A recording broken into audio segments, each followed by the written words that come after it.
Hey everyone, and welcome to April Book Talks. Today I'm going to be talking about 3 books that I read in April, as well as one that connects to one of the books I read in April, what I'm currently reading, and also a book-to-screen adaptation that I watched recently and absolutely loved.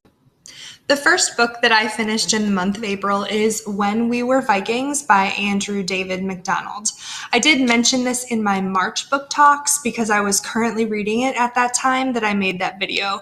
And I did end up finishing it in the beginning of April, so I'm putting it in April book talks.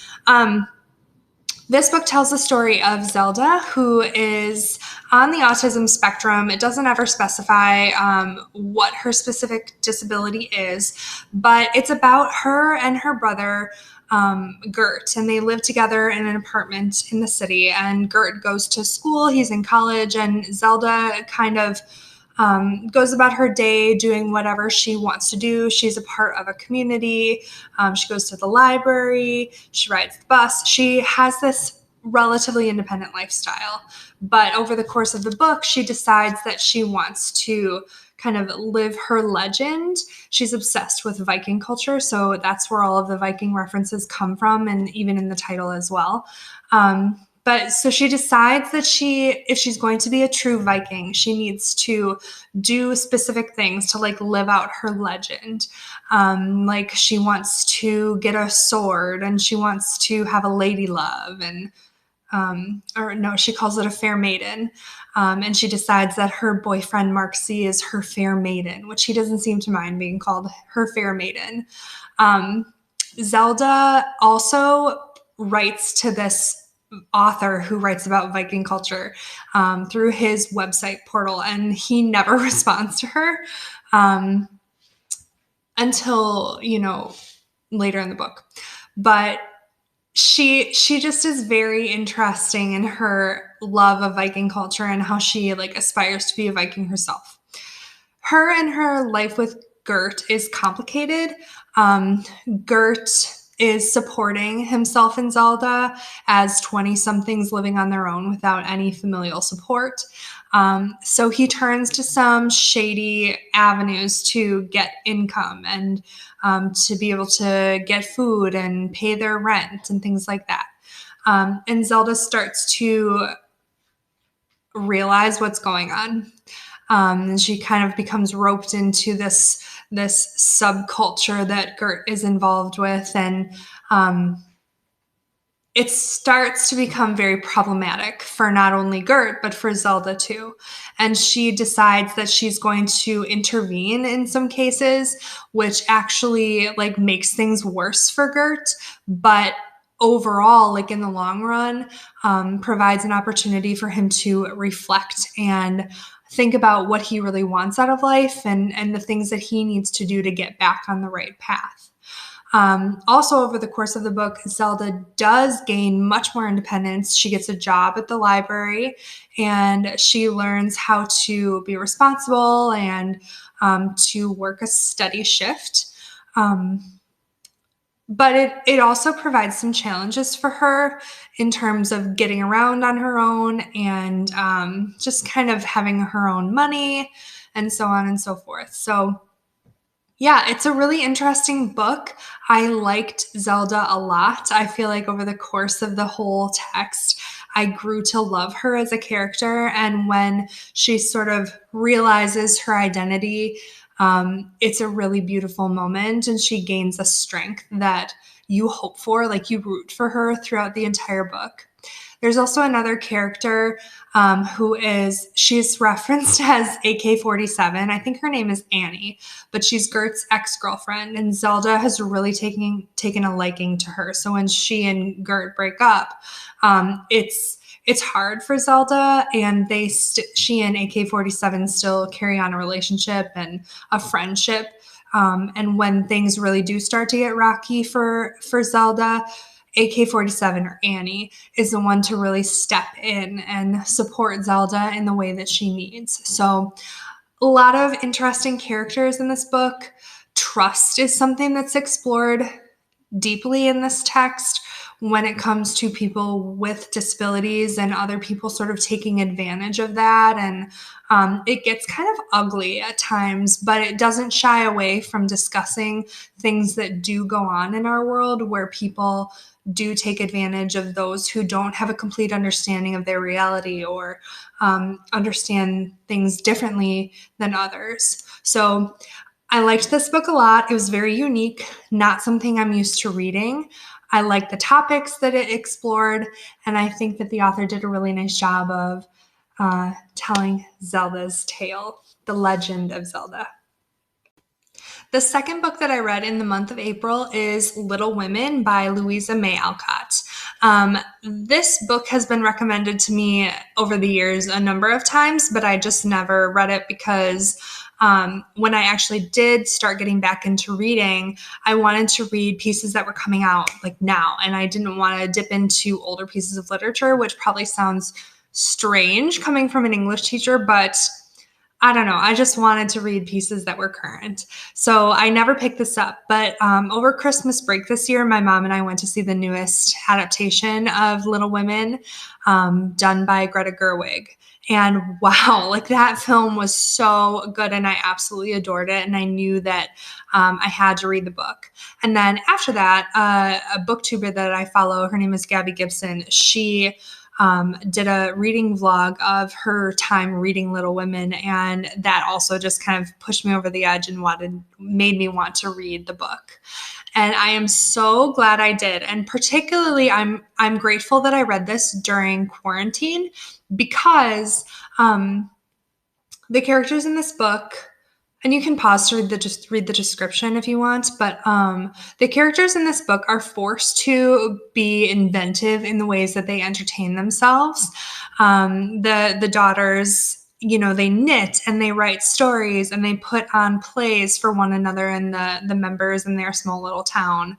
And they find ways to have fun and, grow relationships and just be vibrant young people.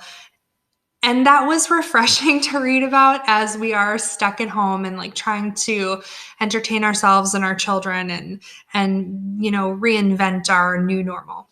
So I really enjoyed that aspect of the book. And it also just taught me a lot of lessons about humility and gratitude and just living in a more simple time. So I really loved it. What was interesting to me about the book versus the film is that in the film, I loved Saoirse Ronan's interpretation of Jo. And I actually really didn't like Jo in the book that much. She kind of came off as whiny, and she complains a bit about like how she wants to be a boy, and she regrets ever having been born a girl, and she identifies more with rambunctious, adventurous personalities than she does with the dainty and demure. So I don't know, like I liked her fire in the book, and I did appreciate her character arc. She does have quite a bit of growth over the course of the book. So I did appreciate that. And I can recognize that as a young teen, she's a bit more feisty and annoying than I would have liked to see. I get it. And as she grows older, like I can appreciate who she becomes and what she wants for her life.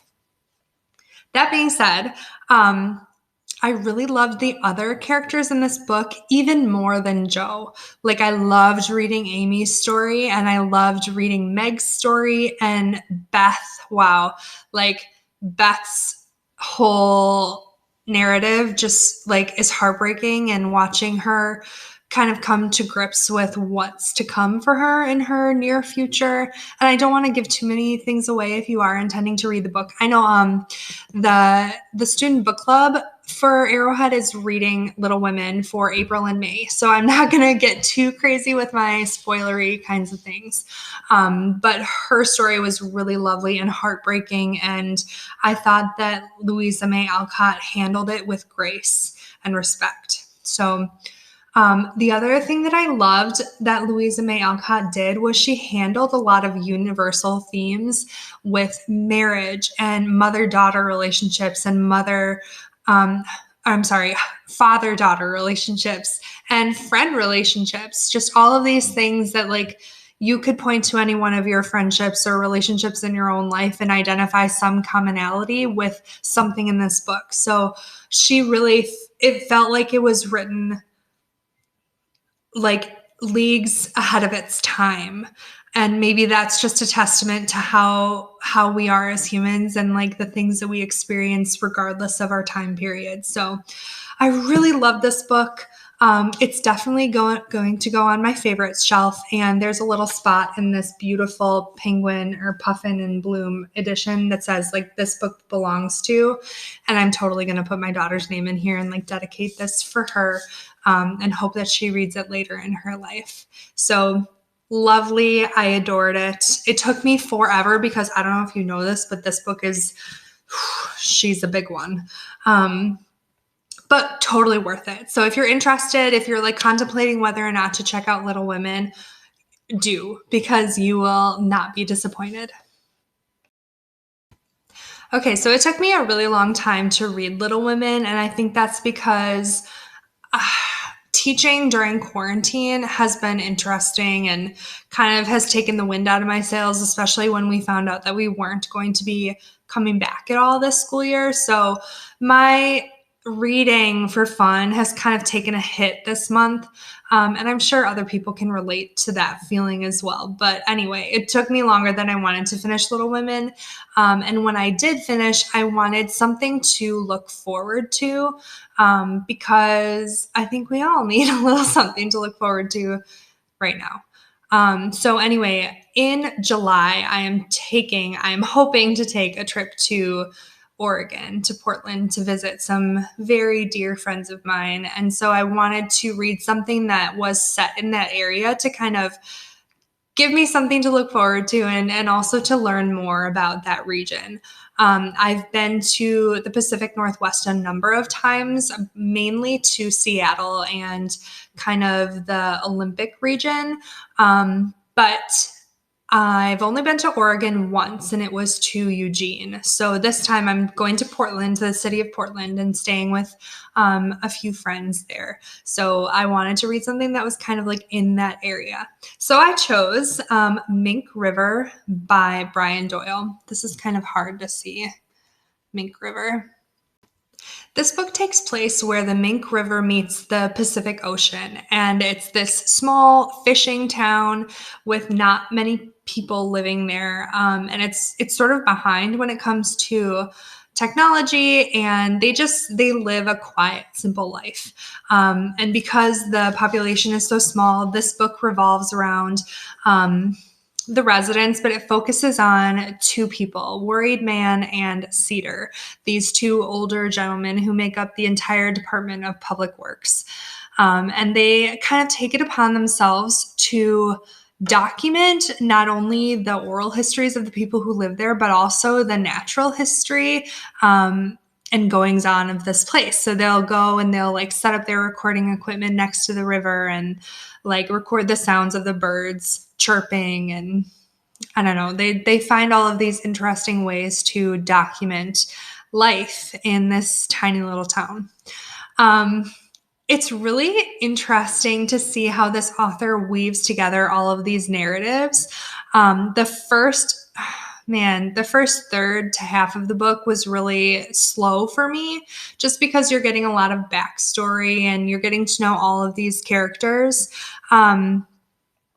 And frankly, like I found myself not caring as much about certain characters as I did others. So it was kind of a slog to get through the beginning of the book. But once you start to see what the author is attempting to do with all of these threads that will eventually be woven together, it makes sense, and it's purposeful. So I have kind of a love-hate relationship with this book, because for the first bit of my reading, I was coming off of feeling slumpy from quarantine and you know, getting through Little Women.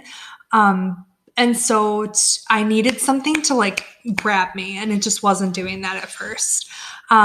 But like I said, probably about halfway through, those narratives do start to come together and you see where the author is going. From that point forward, I was invested in this piece and I found myself caring about the characters and wanting to know, like, will they achieve their goals and like what will happen to the little boy who rode his bike off a cliff and like now has shattered legs? Will he heal and what will his future look like? Or will this woman who realizes that she's pregnant keep her baby? Or what will happen? And for Worried Man, he believes that the secret to time is within the mountains, in Mount Hood, so which is actually called Y East in this book. So yeah, it's interesting to see where the characters' arcs go. And there's a lot of sort of magic realism almost in this book, because that's why there's a crow on the cover. There's this crow called Moses, and he's actually like a pet in this book, but he can talk. And so he actually plays a very important role in how the conflict of this book resolves. And I really enjoyed the character of Moses, and I liked how the author incorporated that additional voice into the piece. And so then, like, when Worried Man and Cedar go into the mountains to discover the secret of time, there's also some magic realism that goes on there. So I really enjoyed that as well. The writing style is very difficult to get used to, I will admit. There's no quotation marks, so when people speak, you kind of have to be aware of who's speaking and like all of that. And I've read a number of books like that in the past, so it's nothing that I had to like really get used to. But he also writes in parallelism in a lot of places in the book. So like he does this repetition thing where he'll copy the structure of a sentence for multiple sentences over the course of like a page or 2 pages, which I understand is supposed to like give it cadence and rhythm and like help you sink into it a bit more. But frankly, like I found it distracting and like it made me disconnect from the piece when I was reading those sections, and I often found myself skipping. So for story, I give this book like a 5 or maybe like a 4.5, but for style and craft, I would maybe give it like a 3. And that sounds harsh, but like this book could have been done better, in my opinion. And I feel bad for saying this, but yeah, it's kind of a shame. So anyway, I'm going to talk next about a book that I think did this kind of thing better. So a book that I think did what Mink River was trying to do a little better was Virgil Wander by Leif Enger. I read this book 2 years ago, maybe. I can't remember. But this was the first book that Leif Enger had put out in, I think, 11 years. So he spent a great deal of time creating this world in Virgil Wander that was so beautiful and just allows the reader to sink in and get to know the cast of characters that he creates well and like invest in their stories. So again, like Mink River, in Virgil Wander, we see kind of one protagonist, Virgil, and then we also see the cast of characters that swirl around his narrative.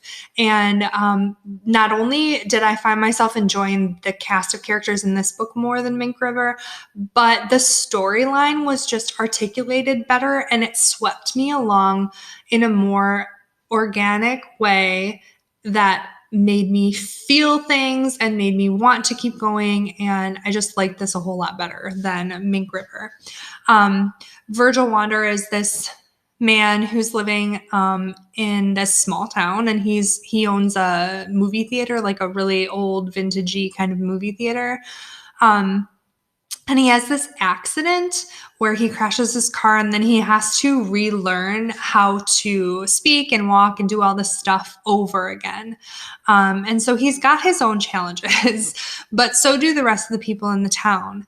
And what's cool is that there's this one character named Rune, who's this older gentleman, and now I can't remember what country he comes from, but he's coming to this town to search for his son. And that storyline is fascinating to begin with. But what's cool about Rune is that he creates all of these really intricate kites to fly on the beach, on the shoreline.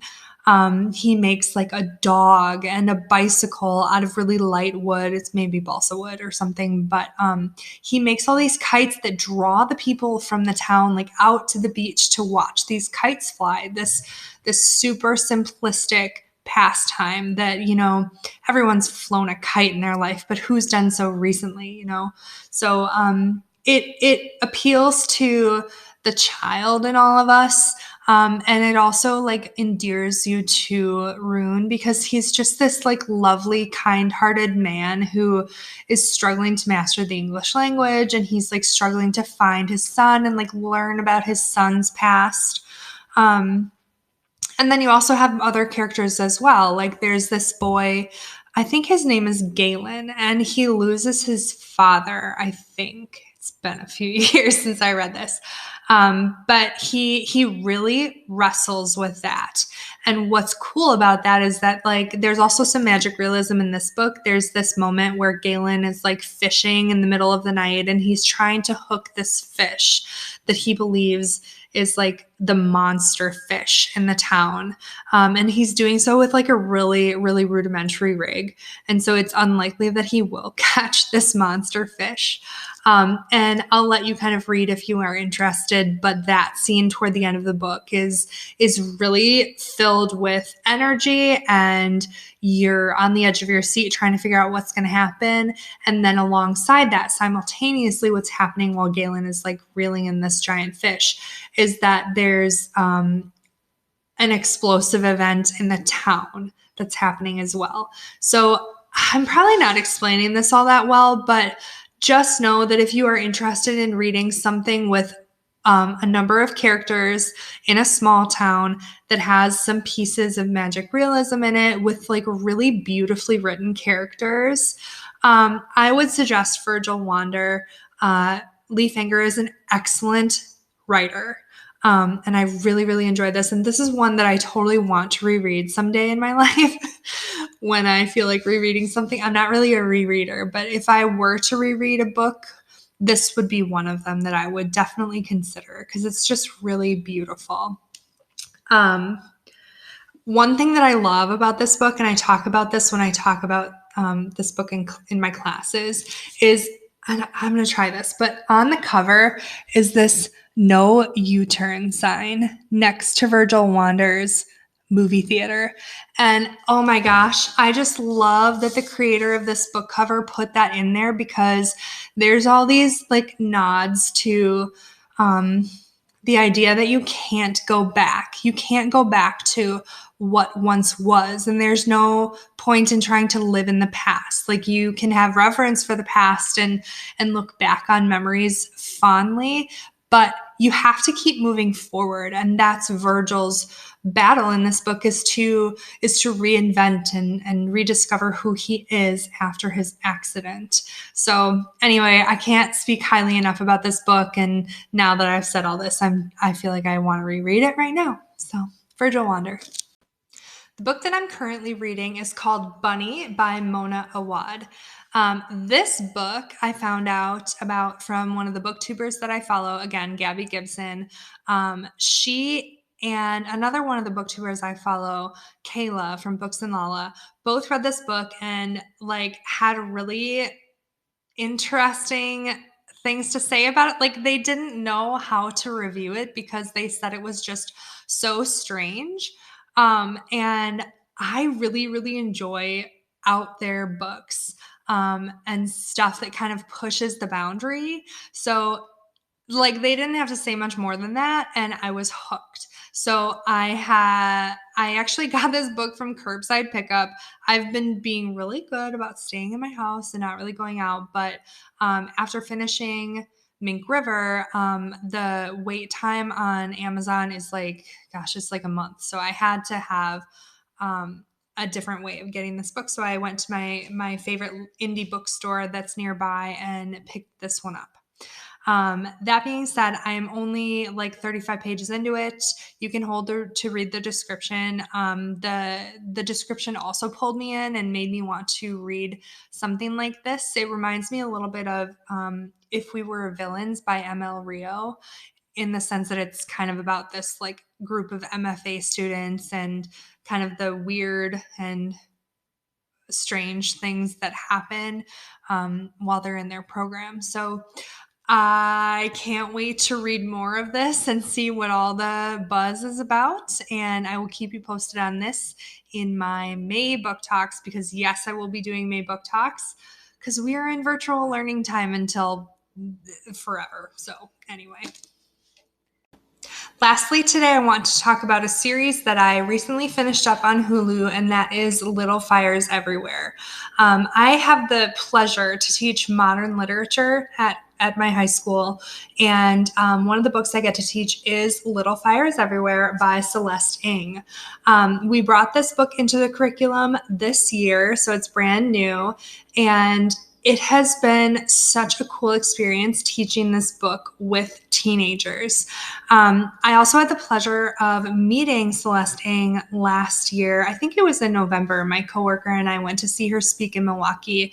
And wow, like I felt like I wrote my entire unit plan just by sitting and listening to her talk about this book and like what she wanted to accomplish by exploring the themes she does in this text and setting this very complex, twisted story in the perfect utopian city of Shaker Heights, Ohio.